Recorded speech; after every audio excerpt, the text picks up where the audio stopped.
नमस्कार. आज मी प्राध्यापक MP पाटील सरांच्या महाकाव्य काव्य समजलेलं उमजलेलं या पुस्तकातील भंगू दे काठिण्य माझे बा.सी. मर्ढेकर या प्रकरणाच्या मी पाडलेल्या 2 भागांपैकी पहिला भाग वाचतो.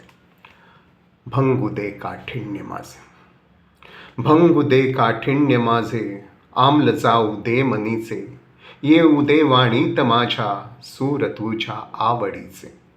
ज्ञात हे तू तील माझ्या दे गळू मालिन्य आणि माझी या अज्ञात टाकी स्फूर्ती केंद्री त्वद्बियाणी. राहू दे स्वातंत्र्य माझे फक्त उच्चारात लेगा, अक्षरा आकार तुझ्या फुफ्फुसाचा वाहू देगा. लोभ जिभेचा जळू दे, दे थिजू विद्वेष सारा, द्रौपदीचे सत्व माझ्या लाभू दे भाषा शरीरा. जाऊ दे कार्पण्य मीचे, दे धरू सर्वांस पोटी, भावनेला येऊ देगा शास्त्र काट्याची कसोटी. खांब दे ईर्षेस माझ्या बाळगू तुझ्या तपाचे, नेऊ दे ती तून माते शब्द तुझ्या स्पंदनाचे. त्वस्मृतींचे ओळखू दे माझी या हाता सुकाणू, थोर यज्ञा शांती देगा माझी या वृत्तीत बाणू. आण तुझ्या लालसेची, आण लोकांची अभागी, आण माझ्या डोळ्यांची पापणी ठेवीन जागी. धैर्य दे अनम्रता दे पाहण्या जे जे पाहणे, वाको दे बुद्धीस माझ्या तप्त पोलादाप्रमाणे. घेऊ दे आघात ती ते इंद्रियद्वारा जगाचे, पोळू दे आतून ती ते गा अतिंद्रियार्थ आचे. आशयाचा तूच स्वामी शब्दवाही मी भिकारी, मागण्याला अंत नाही आणि देणारा मुरारी. काय मागावे परिम्या तूही कैसे काय द्यावे, तूच देणारा जिथे अन्न तूच घेणारा स्वभावे. बा.सी. मर्ढेकर यांच्या कवितेवर विफलता, दुर्बोधता, अश्लीलता आदी आक्षेप घेतले गेले. आचार्य त्रे. विठ्ठलराव घाटे, V.V. कोलते, रा.श्री. जोग, श्री के. क्षीरसागर, रा.शं. वाळिंबे, दी.के. बेडेकर, शरदचंद्र मुक्तिबोध आदी साहित्यसृष्टीतील मान्यवरांनी अशा स्वरूपाचे आक्षेप घेतले. अश्लीलतेबद्दल तर कोर्ट कचेऱ्या झाल्या. या साऱ्या आक्षेपांतून त्यांची कोर्ट कचेऱ्यांसहित सुटका तर झालीच, पण कालोघात त्यांची कविता उत्तरोत्तर प्रस्थापित होत गेली. अनेक नवकवींना अनुकरणीय झाली आणि ते केवळ नवकवी नव्हे तर नव्या काव्याचे आद्य प्रणेते म्हणून केशवसुतांनंतरचे दुसरे युग प्रवर्तक कवी म्हणून प्रस्थापित झाले.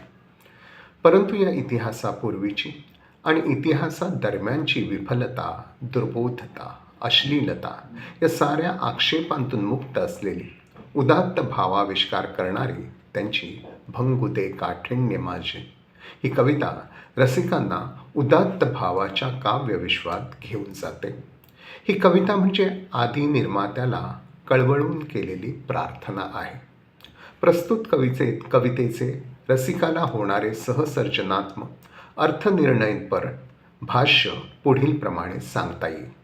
पहिल्या कडव्यापासून शेवटल्या कडव्यापर्यंतचे हे भाष्य क्रमाने सांगणे उचित ठरावे. प्रस्तुत प्रार्थनेतून मर्ढेकरांनी जे मागितले आहे ते त्यांच्या जीवनदृष्टीवर आणि काव्यदृष्टीवर प्रकाश पाडणारे आहे. आपल्या आत्मीय उद्धाराची त्यांना लागलेली तळमळ शब्दाशब्दातून व्यक्त झाली आहे. आत्मिक शुद्धीकरणाची त्यांना लागलेली ओढ आणि त्या अनुषंगाने आपली काव्य निर्मिती व्हावी यासाठी त्यांनी कळवळून केलेली भावार्थ प्रार्थना या दोहोंचे एकात्मदर्शन या कवितेत घडतं. माझ्यातील कोणते दोष जावेत आणि कोणते गुण यावेत असे मागणे संत परंपरेतील भक्त कवी ईश्वराकडे करतात. तशीच प्रार्थनापर मागणी मर्ढेकर प्रारंभीच विश्वनिर्मात्याकडे करतात. आपल्या न्यूनत्वाची, उणेपणाची, सदोषतेची गंभीर जाणीव हे मर्ढेकरांच्या विकसित व्यक्तिमत्वाचे विशेष आत्मभान आहे आणि ते न्यूनत्व, उणेपण, सदोषपण जाऊन त्या ठिकाणी सांस्कृतिक उंचीचे काही सकारात्मक मूल्ययुक्त विशेष निर्माण व्हावेत, असे पहिल्या 4 कडव्यात कळकळीचे भावांकन आहे. व्यावहारिक लौकिक जीवन जगताना आपल्या व्यक्तिमत्वात काठिण्य आणि आम्ल आलेले आहे, याचे मर्ढेकरांना आत्मभान आहे. आपल्या वृत्तीमध्ये जी कोमलता विरोधी कठोरता आलेली आहे ती भंगून जावी, तिचे भंजन व्हावे आणि षड्विकारांनी जी आम्लता आलेली आहे ती नाहीशी व्हावी, अशी मनोमनीची भावना ते व्यक्त करतात.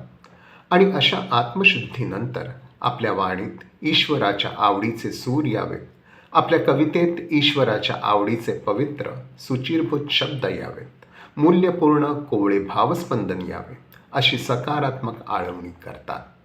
ती मधून आपल्या वाणीचे, कवितेचे कोवळे शुद्ध भाव सूचित करतात.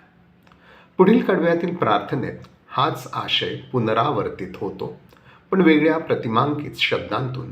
तो असा: लौकिक जीवन जगताना आपल्या ज्ञात हेतूतील म्हणजे आपल्या जाणीवेतील मालिन्य, सर्व प्रकारची मलिनता गळून जाऊ दे आणि त्या जाणीवेतील स्फूर्ती केंद्रात स्फूर्तीने निर्माण झालेल्या काव्य निर्मितीत तू तुझी बियाणी टाक, म्हणजे तुझी सद्भावनाची, सौंदर्यशाली उन्मेषाची, सर्व कल्याणकारक सुचिरभूत भावाची बियाणी माझ्या काव्य निर्मितीत टाक, असे ध्वनित होतेच. मर्ढेकरांनी आपल्या काव्य निर्मितीचा संबंध पुढील कडव्यात आणखी वेगळ्या प्रतिमांकित शब्दांतून जोडला आहे. माझ्या कवितेतील जीवन जाणीवेचे शब्द, त्यांचा उच्चार खूप महत्त्वाचा. माझ्या इतर ऐहिक स्वातंत्र्यापेक्षा त्या शब्दांच्या उच्चाराचे स्वातंत्र्य मला अधिक महत्त्वाचे वाटते. त्याची जपणूक माझ्याकडून होऊ दे. त्या आत्मगत जीवन जाणीवेच्या शब्दांचा आकार हे ईश्वरा तुझ्या फुफ्फुसातील श्वासाश्वासाला स्पर्श करून वाहत येऊ दे. ईश्वरी प्रेरणेचे बळ आपल्या निर्मितीला असावे, ही त्यांची अपेक्षा. आपल्या काव्य निर्मितीचा अहंकार सोडून तो ईश्वरी शक्ती सामर्थ्याशी जोडणारी मर्ढेकरांची वृत्ती दिसून येते. 5व्या कडव्याची सूचना परत पहिल्या व दुसऱ्या कडव्यासारखी संवादी विरोधी लय साधणारी. पहिल्या 2 ओळी कोणत्या दोषास्पद गोष्टी माझ्या व्यक्तिमत्वातून जाव्यात हे सांगणाऱ्या, आणि पुढील 2 ओळी माझ्या व्यक्तिमत्वात कोणते सत्वशीलतेचे गुणधर्म यावेत हे सांगणारे. माझ्या जिभेचा लोभ जळावा, म्हणजे अघळ पघळ अतिरिक्त काहीतरी पाल्हाळिक बोलणे, तसेच द्वेषमत्सरातून दुसऱ्याची निंदा करणारे जिभेचे बोलणे थिजून जाऊ दे, गोठून जाऊ दे, बोलण्यातून नाहीसे होऊ दे. वैयक्तिक द्वेषमत्सराचे दुर्गुण आपल्या बोलण्यावर प्रभुत्व गाजवतात, तसेच साहित्य निर्मितीच्या भाषेवरही गाजवतात. म्हणून या नकारात्मक गोष्टी आपल्या व्यक्तिमत्वातून जाव्यात ही मागणी, आणि सकारात्मक खूप महत्त्वाच्या गोष्टीची मागणी म्हणजे माझ्या कवितेच्या भाषा शरीराला द्रौपदीचे सत्व लाभावे. दुष्ट दुःशासनी शक्तीकडून द्रौपदीचे वस्त्रहरण करण्याचा प्रयत्न होऊनही तिचे सत्व कायम राखले गेले. तसेच षड्विकारादी दुष्ट शक्तींकडून माझ्या व्यक्तिमत्वावर आक्रमण झाले तरी माझ्या व्यक्तिमत्वाचे स्वत्व राखले जावे, आणि माझ्या व्यक्तिमत्वाचे स्वत्व राखले गेले तर माझ्या कवितेच्या भाषेच्या शरीराचे स्वत्व राखले जाईल. माझ्या व्यक्तिमत्वाच्या आणि माझ्या कवितेच्या भाषा शरीरासाठी हे सत्वशील सत्वाचे मागणे.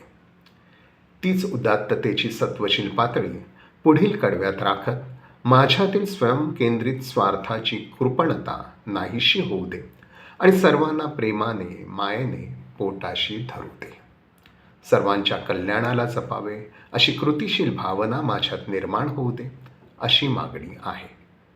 पण अशावेळी भाबड्या भावनेच्या आहारी न जाता त्या सर्वांगीण भावनेला अगदी टोकदार काट्यांसारखी शास्त्रीय विचारांची, विवेकशीलतेची कसोटी लाभू दे, अशी प्रेम मायेच्या भावस्पंदनात वैचारिक विवेकशील स्पंदनांचीही मागणी आहे. आणि तीच उच्च भावमय वैचारिक पातळी राखत ऐहिक जीवनावर प्रभुत्व मिळवू पाहणाऱ्या ईर्षेला ईश्वरी तपश्चर्येचा बळकट आधार मिळावा आणि त्या ईर्षेतून ईश्वरी स्पंदनाचे शब्द नेता यावेत अशी अपेक्षा मर्ढेकर व्यक्त करतात. इथे हा पहिला भाग थांबवतो. धन्यवाद.